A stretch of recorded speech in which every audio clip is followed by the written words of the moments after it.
في العيد؟ طب خلينا نسال سؤال تاني، هو احنا ليه اصلا بنكتئب في العيد؟ علشان انت بومه، ده حقيقي، وعلشان برضو انت منتظر تفرح فرحه الكورال اللي ورا مدام صفاء ابو السعود.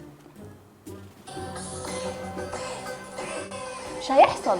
ولما مش بتلاقي الفرحه دي بتحبط، والادرينالين اللي كان بيجري في دمك في الوقفه لما مش بيلاقي احداث تخليه يضرب في السماء بيهبط تاني للارض، وبترجع انت محمد احمد عادي خالص. وده ياخدنا للسبب الثالث، انت بتدور على التغيير، فبتتخيل انه لما يحصل حدث مش عادي في حياتك العاديه ده يخليك تنتظر انك تكون مايكل جاكسون مثلا. بس انظر كده على ال3 ايام بتوع العيد، انظر محمد احمد عادي ممل. وده ياخدنا للحل. نفرح بالعيد ازاي يا اخوانا؟ اخرج من اوضتك، ده اولا. مفيش حاجه اسمها ان عمو العيد جاي وبيوزع عيديات، المفروض انك كبير كفايه علشان تعرف ان ماما كانت بتضحك عليك. احنا اللي بنعمل العيد يا جماعه. فوق، اخرج مع صحابك يا سيدي، ولا اقعد مع اهلك واعملوا مسرحيات نايت. مفيش اهل، مفيش صحاب، انزل اخرج مع نفسك وهات لك حاجه بتحبها. وده بياخدنا للنقطه الاخيره، كون ان مش عندك اصحاب ولا بتعرف تتعامل مع اهلك، وبالتالي ده بيخليك مش عارف تعمل حاجه في اي عيد. دي مش مشكلتك لوحدك، دي مشكله ناس كتير. علشان كده هقترح عليكم اقتراح،